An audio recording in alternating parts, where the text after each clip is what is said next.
First, I want to take this moment and say thank you to the president of Christian Theological, President Merlad. We thank you for your leadership, for allowing this space to be consecrated by the unique seasoning and roux that comes from Black folk. We appreciate your witness and your work, and we are grateful. And to you, Dr. Thomas, for your work and your witness, and what you are doing here is absolutely extraordinary. It has inspired me, and you have inspired me over the years, and I am grateful for your work and for your witness. And we are in a space, a very special space, a unique moment in history, Dr. Bug. It was in 1876, I believe, Edward Boucher was the first African American to receive a PhD from Yale University. There was fear that if a Black person received a PhD, it would destroy the mythos that had been elevated and infecting so many spaces in America. Du Bois said they weren't afraid that he couldn't compete. They were afraid that he could compete. And then 45 years later, in 1921, Sister Georgina Simpson, the University of Chicago, received her PhD in German. And a revolution started at that moment where Black people in America were receiving degrees, and no longer could this idea that certain people do not have the intellectual capacity had to be removed from the board.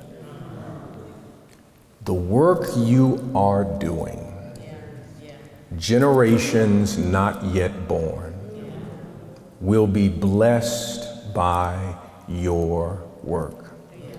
Whether it is looking at the sonic resonance that flows from African American bodies known as hooping, Dr. Branch, or whether it is looking at 19th century women and their work, and Dr. Garner, this work will bless people you will never meet. And we are grateful for the research.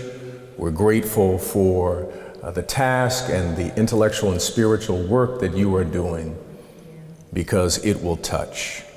And someone will read your work 60 years from now, and they will be moved in a deep and profound way.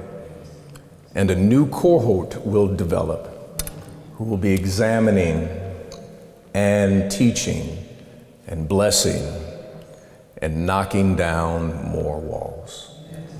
And so I say thank you to each and every one of you for the work that you are doing, and it is a privilege to be here this evening for this celebration together. If I might, I want to thank my brother Gino. I'm going to hire him as a PR agent. He's so kind, this wonderful Chicago brother who is just such a gift and a wonderful colleague and friend, and I thank you for that, my friend. I would like to lift up a passage of Scripture, several passages actually, coming from 1 Kings, the 19th chapter. And I've been looking, and this thing has been ruminating on my spirit for quite some time. And I want to give a couple of different translations. Please forgive me, I know I'm in seminary, but I want to give the New Revised Standard Version, the NIV translation, but also the OM3 translation. But looking at this in a contemporary manner, beginning with verse 1, it reads this way in the 19th chapter of 1 Kings.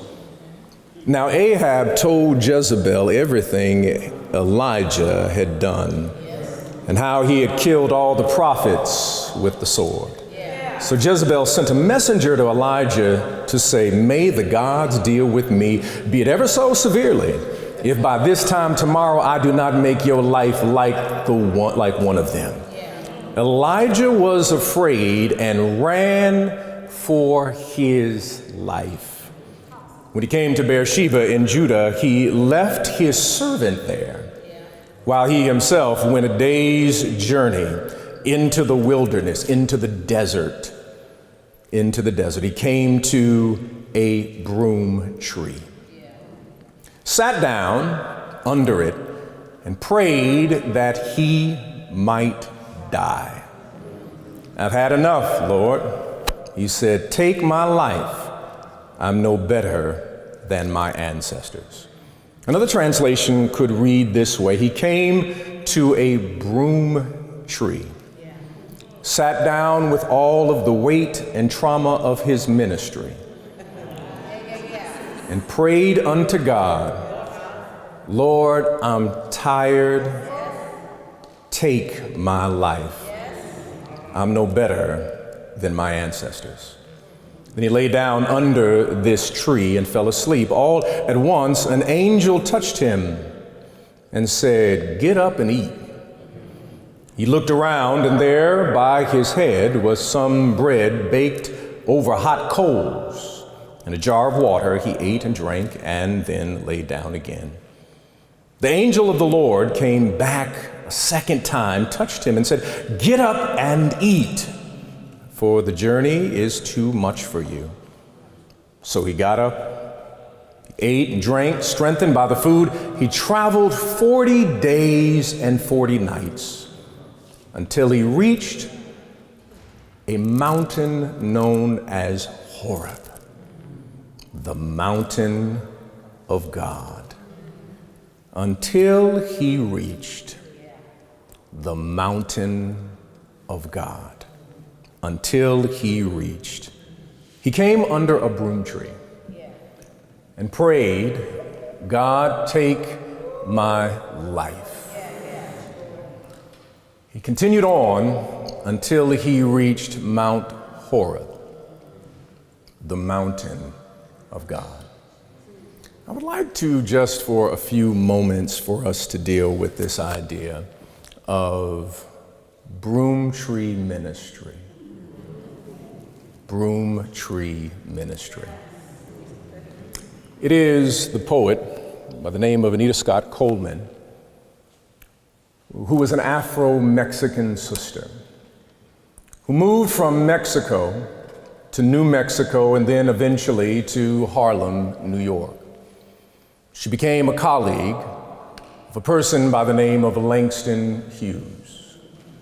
And she wrote a poem about the resilience and the power of people of African descent.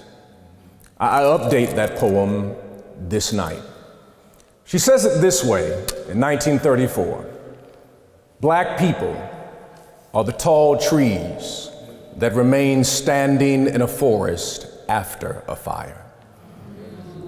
Flame strips their branches, flame strips their limbs, flame scorches their trunks, yet stand these trees, for their roots are thrust deep in the earth. Black people are the tall trees that remain standing in a forest after a fire." There is a peculiar journey that everyone in ministry must travel. No matter who you are or the station in life you find yourself, at some point you are going to have to step into a fire. There is an inward journey that we must all travel. There is a path that we must all take, where we shall meet God in our broken places. We will never encounter God in God's fullness until we encounter ourselves in our brokenness and witness the pieces and the shards and the blood-stained glass cast upon the floor of our very lives.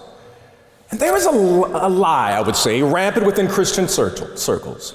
There is a lie that makes its way around those who claim doctrinal purity or sufficiency. This lie states that commitment to God absolves me of pain. The lie continues that my devotion to God should dispense to me blessings customized to my desires. This peculiar idea continues with the strange notion that if I follow God, if I hold the banner of Christ, if I claim to be a steward of the mysteries, a prophet of the Ancient of Days, blessings will be bestowed upon me without weight or burden. I get to hold roses without thorns, love without heartbreak, mountains with no valleys, journeys without deserts, sail without storms, and seasons without any winter. There's what some believe is a peculiar contradiction to this idea of calling that comes from ministry. This contradiction, as some state, is the fact that I receive protection and covering from God because of the commitment of my calling. Calling does not exempt us from pain. As a matter of fact, there is no special clause for unique protection and covering because of the prefix or suffix or the title that you may carry. Some will say, I thought my praise would keep me from it. The truth is, acceptance of our calling will provide peace, but not protection, until we understand peace is the protection. I will say it this way. Protection without peace is nothing more than a problem on pause. Peace is not a shield against the problem, but offers resources of resilience while wading through the waters of sorrow. Zora Neale Hurston says it this way: I've been to sorrow's kitchen and licked all the pots clean. God provides the peace, gives us the strength to swim to the eye of the hurricane, to be able to see life from a completely different vantage point. It's within the Black tradition, the blue note resonance that comes from our culture, the Africanity that shapes our Christianity. Or if I may put it this way, as everyone here knows, that Christianity and Africanity are merged together. Because the last time I checked, Jesus didn't come from Germany. But our theological tradition, the Black tradition, does not have a theological framework that jettisons suffering from our homiletical canvas. Modern, Americanized, market-influenced narratives create a theological and doctrinal frame as that literally our spirituality becomes a math problem that only requires the right formula to produce the answer everybody wants or thinks they need. Blessed and highly favored is a spiritual math equation. Broom tree moments are not solved by math, but are survived with poetry. There are some things only poetry can do. There's some things only a song can touch, a movement, a sonic commitment that work under the broom tree. Job didn't need spiritual math. Though he slay me, yet will I trust him. Being blessed and highly favored has no power under a broom tree. And this man Elijah, this preacher, this prophet Elijah has just completed an extraordinary encounter with prophets, Baal. Ahab has turned against the tradition of his ancestors and is remaking the nation in his own image. There's a level of narcissism with Ahab. He's running around in reference and focused on his own personality. People cheer his name. For according to scholars, that he built all of these treaties with several surrounding nations. There was this myth that now he was functioning, the community was functioning at a higher level under him. He had this eye toward these particular dictators around the nation. And according to scholars, he cozied up with former enemies of Israel and then marries a foreign sister by the name of Jezebel to demonstrate his commitment to conceding power to foreign governments. The commitment to Yahweh, the rituals of the ancestors, the beauty of hospitality, the belief in reciprocity and compassion, and the elevation of the law of Moses that was taught by the ancestors was now eroded. A new god, Baal, began to appear in every sector of the community. This was God of the harvest, a God of the market, a God of profit. For when you were wealthy, you now said it was because of Baal. According to the tradition, people with money were beneficiaries of Baal's hand. And Elijah calls out this destructive religious idolatry. Elijah calls out these preachers and these prophets who are practicing capitalism in ecclesiastical garments. And there he is at Mount Carmel, calling all the prophets out that think that they're prophets. Said if Baal is the man, let Baal do what Baal said he would do. If you trust in Baal, go ahead and trust in Baal. But as for me and my house, I will trust in God. I will trust in the God of Abraham and Isaac, the God of Sarah, the God who held Hagar and Ishmael. I will trust that God. And something happens at Mount Carmel. He's able at 1,700 feet above sea level. He's able to witness the movement of God around him. And there it would seem at that moment that Elijah has witnessed one of the greatest moments in his life. He has seen God work. He's seen God do God's work. This should have moved in his spirit, and he should have pumped out his chest and said, I've seen God work. But something happens that is rather unique. Jezebel trolls Elijah. What does Jezebel do? Jezebel sends word that if by tomorrow you are not dead like the other prophets, let God, my God, do to me what has happened to these other prophets. Now, it would make more sense, Reggie, that Jezebel not say anything and just send an assassin. But what Jezebel was doing was sending a word first that would disrupt Elijah's peace. That all she had to do was send a word, and the word would infect his spirit in such a way that he would now forget the movement of God in his life. All it took was a little word from someone he does not even know. He witnessed God's movement at Mount Carmel.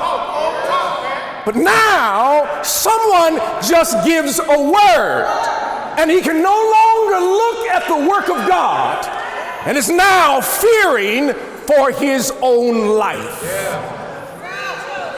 Elijah runs. Because Elijah is one that we do not have his origin story.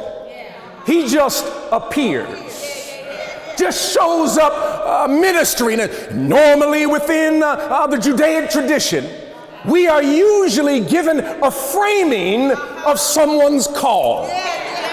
But here we are not given the call. We are just given that in the middle of the movie, we step in after the intermission and watch the work of Elijah. And now there is something in his spirit that has caused him to run. He runs, he leaves the area, goes out to Beersheba, and then he leaves his servants in the process. And he falls under a broom tree. Of all the places that Elijah could go, he goes under the desert broom tree. The tree that is used in Israel, that when you have no food and you are stuck in the desert, the one thing you can depend on is you can eat the leaves of the broom tree in order to survive. He falls under this broom tree. And the truth that I simply want to give you is the truth is that we all have broom tree moments. There are moments that we fall under the broom tree, that ministry is continual living under the broom tree, and where we are asking questions unto God, why? Why me and why this? Take my life. He falls under the broom tree with all of his exhaustion, all of his frustration, with all of his weight. We still don't quite know all that he is dealing with. After experiencing the beauty and power of Mount Carmel, he is now under a broom tree. What do you wrestle with under your broom tree? I know you are publicly confident, but privately mourning. You have extroverted skills, but you're really an introvert. What do you handle? What do you deal with your broom tree? I like what happens to Elijah. It speaks in such a way of a story that I heard that James Forbes shared with one of his mentors. Called up James Forbes, and the mentor said don't call Dr. Forbes if you need some encouragement. Because Dr. Forbes said this to his mentor, said, I'm having trouble at the church. I don't know if I'm going to stay here. I'm challenged by the work and everything. And Dr. Forbes said, you just have to decide whether you want to be Moses or Jesus. He said, Moses has a 40-year ministry, but the people are at him for 40 years. Jesus has a 3-year ministry and is then executed. You have to decide, do you want 40 years or 3 years? But no matter what you do, there's going to be mourning moments in your ministry and in your work. Under the broom tree, trauma lives there. Resigning is a constant flirtation under the broom tree. Doubt lives under the broom tree. Exhaustion lives under the broom tree. Insecurity lives under the broom tree. Pain lives under the broom tree. Questions live under the broom tree. What is under your broom tree? He's under the broom tree. But the truth is that though he is under the broom tree, the beautiful thing of the word is that the truth is angels show up when you're under the broom tree. It's not, God doesn't come in person. God sends an angel. God's messenger showed up. Not God, but an angel that does not shame Elijah, but just does like Big Mama, get up and eat, baby. I want to take care of your body and take care of your spirit. And I want you to know that there are going to be moments when you are going to be under the broom tree, but I thank God that God will send an angel in your life in order to encourage you. And I don't know if there's anyone here who's ever had someone who shows up right on time when you are under your broom tree. Get up and eat. Got some cornbread for you, baby. Greens and sweet tea and sweet potato pie. I want you all right. God will send angels when you're under your broom tree. But look at what is happening. Dr. Farmby, look at what's happening. This is self-care under the broom tree. Because what is the first thing that he does? He goes to sleep. And part of our challenge is some of us been up too long. We need to get some rest and rest your body so that you can be who God demands you to be. Take care of yourself. He's been doing ministry so long, and as soon as he gets under the broom tree, he falls out. And the angel says, Dr. Johnson, get up, get some food in your belly, get something to drink. But as I did some research on broom trees, I found out that broom trees were called the coal tree because they would use the bark from the broom tree in order to make a fire, because broom tree bark burns differently, so that you can cook things differently underneath the broom tree. And here it is that I want to share with you that our artistry, the work that we do, that everyone here is an artist. Your artistry requires you not to sacrifice your body, but nurture your soul and your body. You will receive no rewards for running your body into the ground. You will not get a pat on the back because you can't remember nothing because you haven't slept in several days.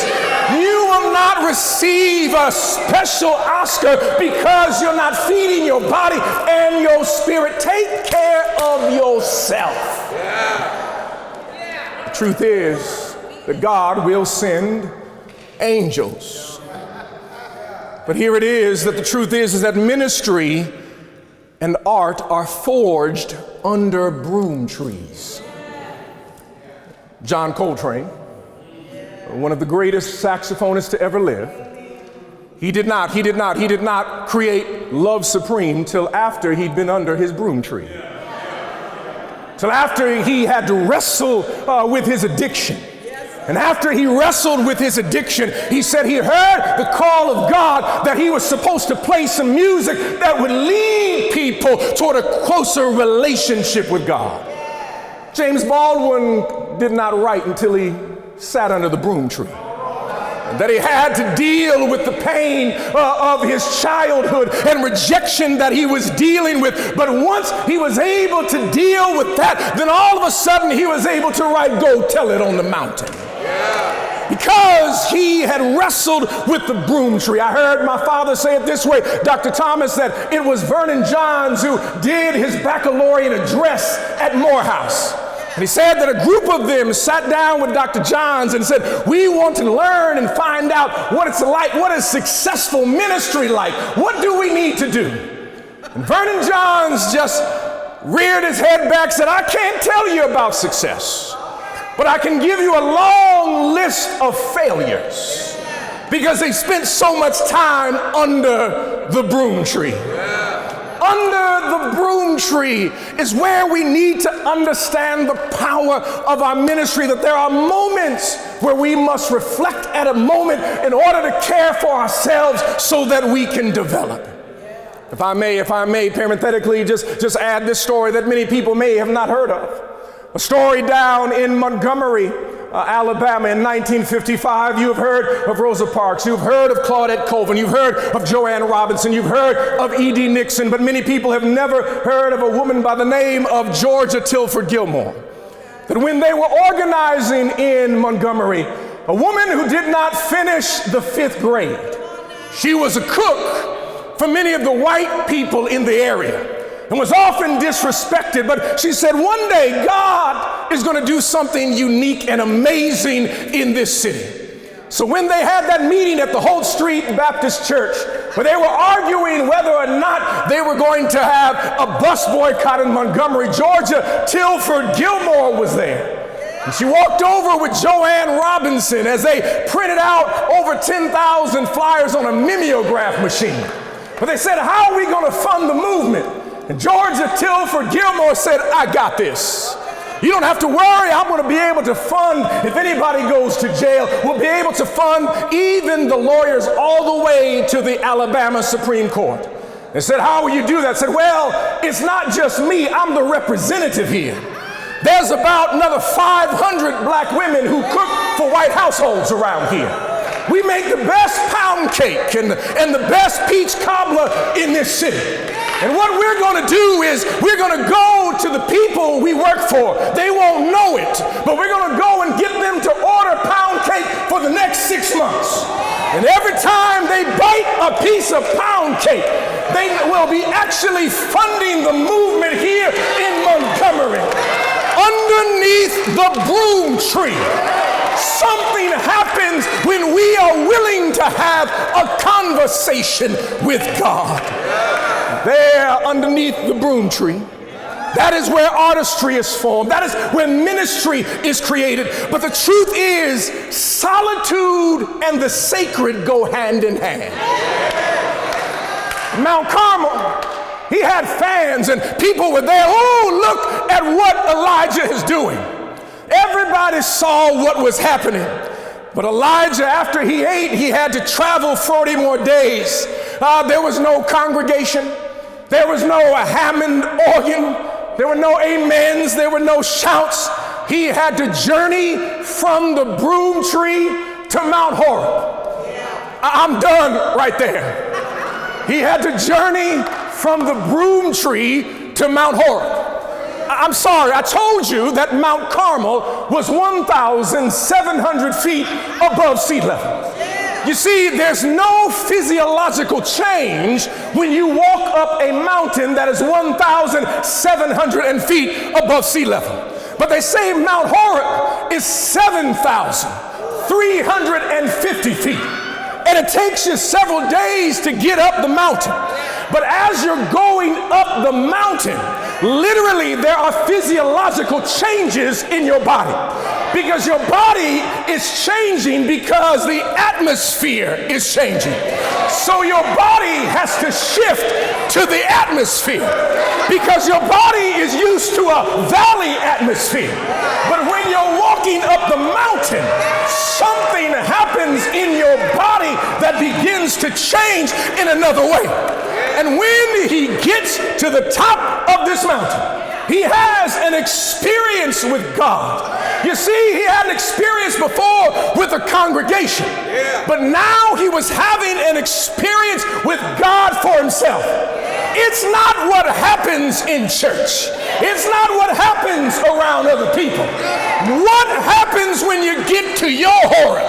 What happens when you get to your mountain? Something should shift in your body. Oh, if I may share this with you, Gino, that when you go up 7,300 feet above sea level, your body changes, but something happens when you get to the top. Because your body begins to release serotonin and dopamine and endorphins. Serotonin is the chemical that gives you peace. So when you go higher up, more release of the chemical that gives you peace. So now you're at the top of the mountain, and neurologically you're at peace even though you're by yourself. But can I give you something else? When you go to the top of the mountain, the physiological changes stay with you when you go to the valley. So what happens on the mountain, you bring down into the valley. Because I've been to the mountaintop, I can walk through the valley of the shadow of death. Is there anyone here?